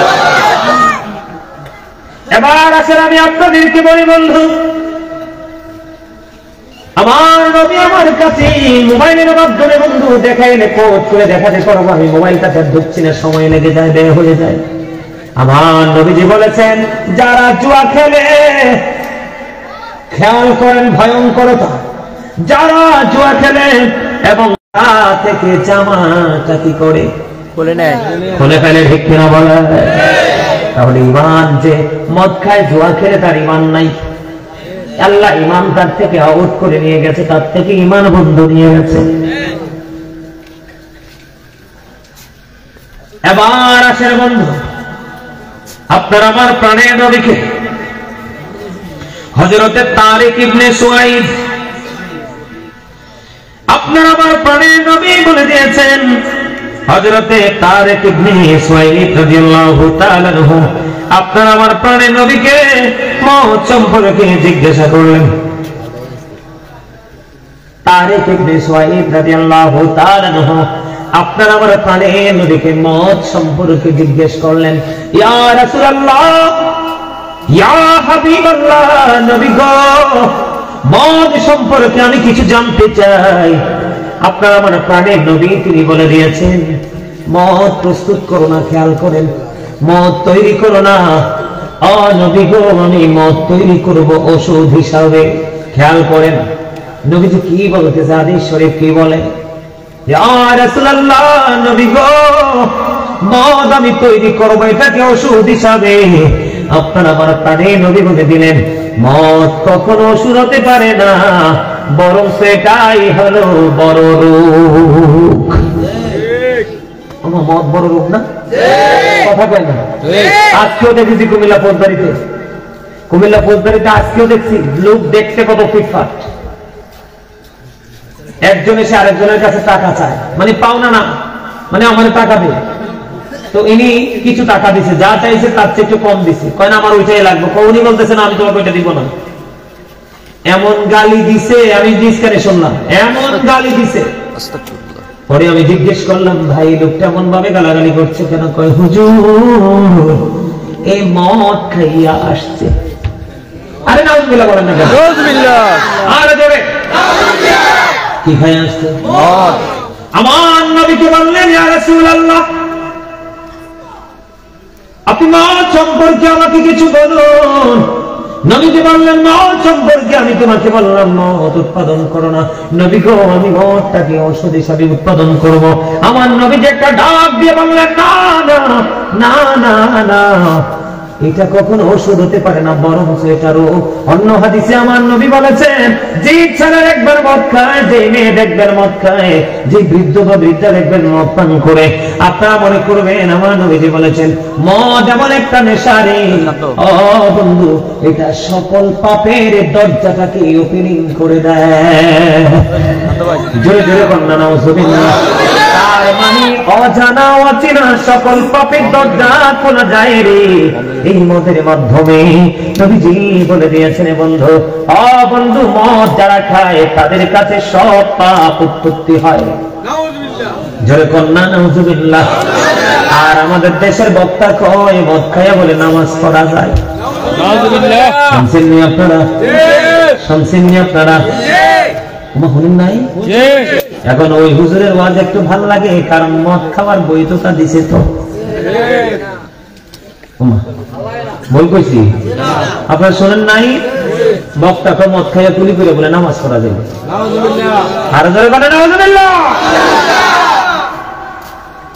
কতটা মাতাল খেয়াল করেন। এমন ফলাফল মদ খাওয়ার জন্য উৎসাহ পাইছিল, আরে কথা কয় না। আবার অনেক আব্বা আছে এদের দাওয়াত দিত রেডি থেকে, মদ খাওয়ার পাবলিশ করার জন্য আসে ক্যাম্পাস আর হিসাবে। কথা কয় না কেন? ভুল বলছি দাদা, এটা বলা দরকার না? বলে হুজুর কেন বলা দরকার? একজন নেশাগ্রস্ত মানুষের চাইতে একটা মদ খাওয়া জুয়া খেলার মানুষের চাইতে নিকৃষ্ট হবে। আমার নবীজি বলেছেন কিয়ামতের আগে মোল্লারা হাদিস করেছে, হাদিস থেকে খেয়াল করে নবীজি বলেছে সব মোল্লার কথা শোনা যাবে না, সব মোল্লার বক্তব্য আমলে নেওয়া যাবে না। তার কারণ হলো কিয়ামতের পূর্বক্ষণে, কিয়ামতের আগে পৃথিবীতে সবচেয়ে নিকৃষ্ট মানুষ হবে আলেমরা, মোল্লারা। নবী কেন গো? এই মোল্লাগুলো পৃথিবীর লোভ, পৃথিবীর লালসা, পৃথিবীর লোভের পরে লোভ করিয়া তারা দুনিয়ার লোভের কারণে মন গড়া মন করা ফতুয়া দিবে। এত কোরআন হাদিস মদ নিয়ে বহুত বন্ধু পড়াশোনা করলাম, কিন্তু কোথাও এই হাদিস পাইলেই মদ খাইয়া যদি মাতার না। আমার নবী বলেছে, আমার দিকে তাকান বন্ধু, সিরিয়াসলি শোনেন যুবক, তোমাদেরকে বলছি, এমন এমন ডিজিটাল মৌলবী তোমরা দেখবে, তোমাদের আমল কমাই দিবে, তোমাদের কাছে ভালো লাগবে। আমি এক কথার মধ্যে সব কথা ঢুকাই দিলাম। তোমাদেরকে বলবে আমল করা লাগবে না, তুমি তো বাইসা গেছো, বড় হুজুর কইছে এটা করা লাগবে না, তুমি তো তার প্রেমে পড়ে গেছো, মনে করবা এটাই বড় ফিতনা। নবী যদি নামাজ পড়তে পড়তে পা মোবারক ফুলে যেতে পারে, রক্ত মোবারক যদি বের হতে পারে, তাহলে তুমি সলিমুদ্দিনের ফলাক কলিমুদ্দিন কোত্থেকে আবিষ্কার হইছো, তুমি কেউ নফল করা লাগবে না। আর আমার নবী হাদিস শরীফের উপদেশে আমার নবী বলেছে, ইচ্ছে করে কেউ যদি নবীর সুন্নাত নফল ছেড়ে দেয়, নবী বলেছে আমি তাকে আমার উম্মত বলে স্বীকৃতি দিব না। আমার নবী ছাড়া জান্নাতে যাবেন? বাবা বাবা, এটা আপনার দুনিয়া না যে টাকা ইনভেস্ট করলেন, দরজা পিছন দিয়ে কেটে বাইরে গেলেন। ওটা এমন এক জায়গা, ওখানে গেলে বুঝবেন আল্লাহ যে কি পানিশমেন্ট তৈরি করে রাখছে এদেরকে পিটানোর জন্য। একটা হাতুড়ি বানিয়ে রাখছে, জানেননি? পৃথিবীর সকল মানুষ দিন চেষ্টা করলে 1 সেকেন্ডের জন্য জমিন থেকে হাতুড়িতে উঠানো যাবে না। এই হাতুড়ি দিয়ে কন্টিনিউ পিটাবে এদেরকে। আবার বুঝেন কত বিকট। যেটা বলতে চেয়েছিলাম, আমার দিকে তাকার বন্ধু, হযরতে আলী, এই ওমা, ও লাল টুপিওয়ালা কাকা, এত কি দেরি করে আইছেন? আবার কথা বললাম, আমরা তো আজকে ক্লাসের লাস্ট বয়। আপনি তো পরীক্ষা দিলে নাম্বার বলেন কম, 80-তে মাত্র পাবেন 5 নাম্বার। আমি চেষ্টা করবো নাম্বারটা বাড়াই দেওয়ার জন্য। মন দিয়ে কথা শুনেন, প্রেমের আলাপ দিয়ে চা দোকানে করবেন, তাহলে আগামীকাল কি এমন সময় করবেন? কথা কয় না? আমার যুবকেরা যায়, কয়েকজন আসছে, ওরা খুব স্ট্রং। কেউ কারো চেহারার দিকে তাকায় না, আমি তো ওদের দিকে তাকাই খালি। আপনাদের কিছু টেনশন নাই তো, আমার কোনো ফিলিংস নাই, কারণ চাইলেও তো দিতে পারবেন না। এখন মসজিদ ছাড়া উপায় নাই। কথা কয় না কেন? আমার দরকার ওই ফলাফাই দিলে যুবকদেরকে, কারণ ওরা ধ্বংস হয়ে গেছে। ওদেরকে দেখলে আমার করুণা হয়, অনেক সময় মনে হয় আমি চিৎকার করে কাঁদি। প্রত্যেকটা সেক্টর যুবকদের আন্তায়, প্রত্যেকটা সেক্টর যুবকদের হৃদয়ে ভিতর নিবেন। আল্লাহ কোরআন শরীফ করে দেখলাম, আল্লাহ বলেছে ইন্নাল কাফিরিনা কানু লাকুম আদুওয়াম মুবিনা। আল্লাহ রাব্বুল আলামিন বলতেছেন the heritage are the eternal enemy of the universe. Allah রাব্বুল আলামিন যুবক তোমাদেরকে বলে, আল্লাহ বলতেছে যুবকদেরকে বলতেছে, আল্লাহ বলতেছে ঈমানদারদের প্রকাশ্য শত্রু হলো বেঈমান কাফেররা। আজকে তুমি বেঈমান কাফিরকে তোমার হৃদয়ে জায়গা দিয়েছো। আমার টার্গেট হলো যুবক মুরব্বিদেরকে নিয়ে আমার 1% ফিলিংস নাই, কারণ এদেরকে ওয়াজ না করলো মসজিদে যাইবো, ওয়াজ না বুঝাইলো যাইবো, ঠিক কিনা বলেন? ওই মোল্লা বলেছে যুবকেরা রে, মদ খাইয়া কুড়ি করে নামাজ পড়া যাইবো যুবক। আর আমার নবী বলতেছে, আমার দিকে তাকাও, আমার নবী বলতেছে আনা মদিনাতুল ইলম ওয়া লিউন বাবুহা। আমার নবী বলেছে, দেখেন দুনিয়ার নবী মোল্লাই করে মদ খাইয়া নামাজ পড়া যাইবে, আর ইসলামের চতুর্থ খলিফা হযরতে আলী, আলী শব্দকে আমার নবী ওয়াজ করতেছে আনা মদিনাতুল ইলম ওয়া লিউন বাবুহা। আমার নবীজি বলতেছেন I am a city of education, the gate of that city is Ali. আমার নবীজি এই কালামে এত পেয়েছে, সবুজ টুপি বরাবর দিয়ে তোমার পিছনে যে দুইটা দোলনা খুব দুষ্টামি করতেছে, তোমার লাল গেঞ্জি সবুজ টুপি দুইটা কোনটা আছে, দোলনার স্টাইলে তোমার কুলা মার্কা স্টাইল।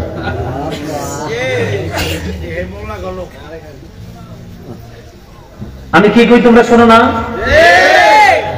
আরে এই কথাগুলো খুঁজতে, এই কথাগুলো বের করতে বছরের পর বছর পার হয়ে গেছে।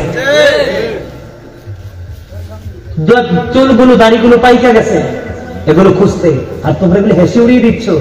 বাবা আমার মনে আজকে কয়েক বছরের মধ্যে আজকের মতো মাহফিল আমার ফিরে জামাল তোমরাও তো থাকো আমার সাথে বিভিন্ন প্রোগ্রামে। ওই দিন একটা প্রোগ্রামে গেলাম তোমাদের সাথে বড়রা, দেখছেন মাহফিলটা খালি না, আমি গুনাহগার আসার পরে দেখছেন প্যান্ডেলটা মানুষ জায়গা হয়েছে, কিন্তু আজকের এই মাহফিলের মতো মাহফিল আমি বিগত কয়েক বছর পাই নাই।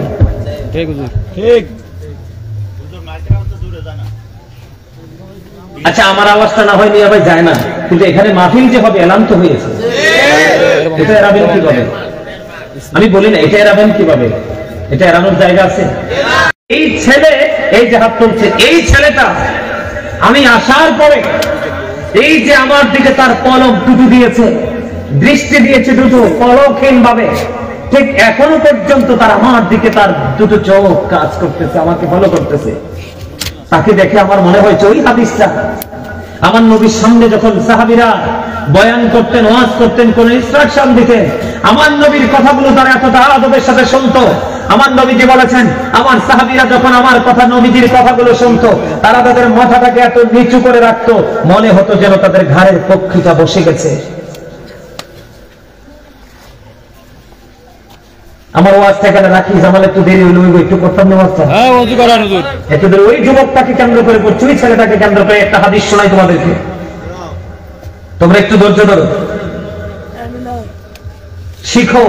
আমার জীবন হয়তো আর এখানে আসা হবে না, যদি তোমরা সৌভাগ্যবান, তোমরা বিবেকবান হও, তাহলে তোমরা এখান থেকে অনেক কিছু নিয়ে যেতে পারবে।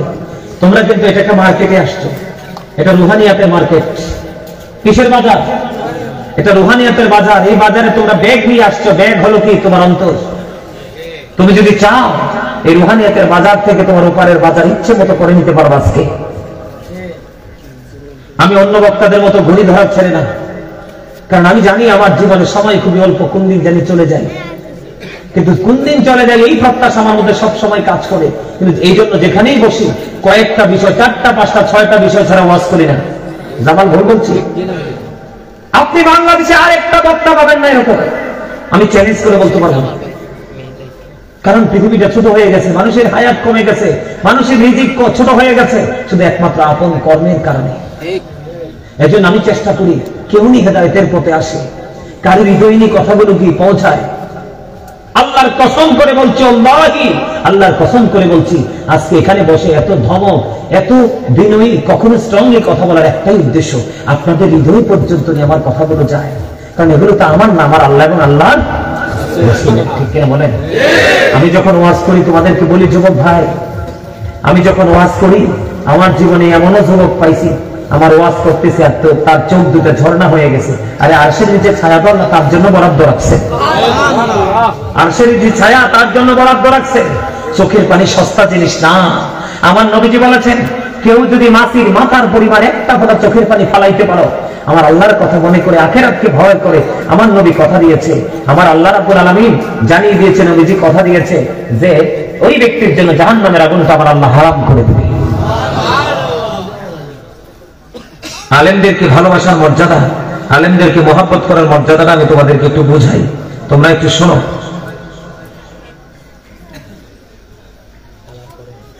আমি পড়ি, হ্যাঁ, হাদিস শরীফ। عن أبي هريرة رضي الله تعالى عنه قال رسول الله صلى الله عليه وسلم من أطاعني فقد أطاع الله ومن عصاني فقد عصى الله ومن أطاع أميري فقد أطاعني ومن عصى أميري فقد عصاني متفق عليه। জোরে জোরে বলুন আল্লাহু আকবার। আপনারা আমার প্রাণে নবী বলেছেন, কোন মান আতানি, আমার নবী বলেছেন মান আতানি ফাকাদ আতা আল্লাহ, যে ব্যক্তি রাসূলের অনুগত করলো, ইতাআত করলো, সে আল্লাহর ইতাআত করলো। ওমান আসানি ফাকাদ আসা আল্লাহ, যে ব্যক্তি রাসূলের অবাধ্য করলো, মূলত সে আল্লাহর অবাধ্য করলো। এরপরে দেখেন কত চমৎকার খবর, এরপরে দেখেন কত চমৎকার খবর। ওমান আতা আমিরি ফাকাদ আতানি, যেই ব্যক্তি আমার আমিরের ইতাআত করলো, সে যেন আমি নবীর ইতাআত করলো। যেই ব্যক্তি আমার আমিরের অবাধ্য করলো, সেই যেন আমি নবীর অবাধ্য করলো। জোরে জোরে বলুন আল্লাহু আকবার। খেয়াল করেন, রাসূলকে মানলে আল্লাহ মানা হয়ে যায়, রাসূলের অবাধ্য হলে আল্লাহর অবাধ্য হয়ে যায়। এবার সেকেন্ড স্টেজে আসেন, রাসূল বলতেছে যে আমার আমিরের অবাধ্য আমার আমিরের অর্ডার মানলো, আমিরকে মানলো, সেজন্য আমি নবীকে মানলো। যে আমার আমিরের অবাধ্য হলো, সে যেন আমি নবীর অবাধ্য করলো। তাহলে একটু কি দাঁড়াইলো?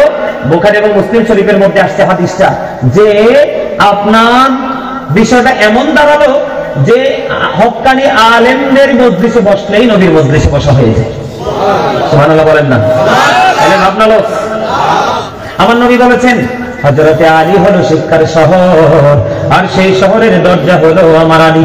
আমার নবী হলো শিক্ষার শহর, আর সেই শহরের দরজা হলো আলী। হযরতে আলীর চাল করে যদি কোনো মিনারা তৈরি করা হয়, আমি আলী কোনদিন সেই মিনারায় দাঁড়াইয়া আযান দিব না। জোরে জোরে কন্যা আল্লাহু আকবার। আর বলেন নাউযুবিল্লাহ। তাহলে এটা কত জঘন্য, খেয়াল করছেন নি?